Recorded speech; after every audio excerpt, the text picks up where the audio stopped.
Confidence and self-confidence are key in sports. And as confidence goes up, anxiety goes down. There are many techniques and ideas and theories and thoughts on building self-confidence. Relationships have a lot to do with it. And speaking of relationships, it's vital, particularly with a young athlete, that he or she feels and knows that their parents will love them whether they perform well or perform poorly. That's one key idea that I think is very useful for everyone involved in sports.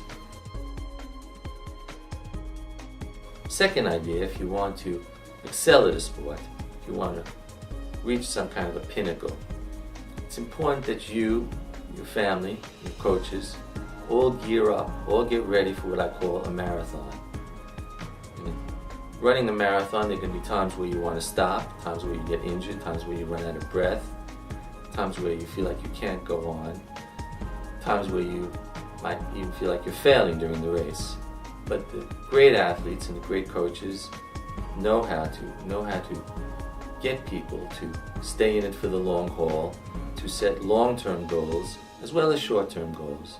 But they view the journey as an interesting process, and they're willing to hang in there with patience, resilience, confidence, and belief in themselves.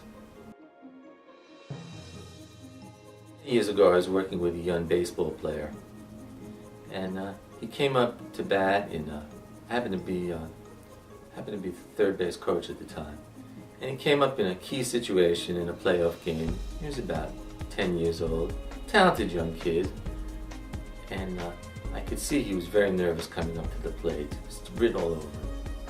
So I went over to him, I looked him in the eye, got down at eye level, as I always do when I'm working with a youngster. I said, look, we'll call him Jim. I said, look, Jim, I've seen you crunch the ball hundreds of times in real games and in practice, and I really believe 100% you can do it here, right now. So go out there and just do what you've been doing so many times and for quite a while in practice, and everything's going to be great. Sure enough, he hit a triple to help his team win the game. It was a walk-off triple. He was pretty excited, and so was I.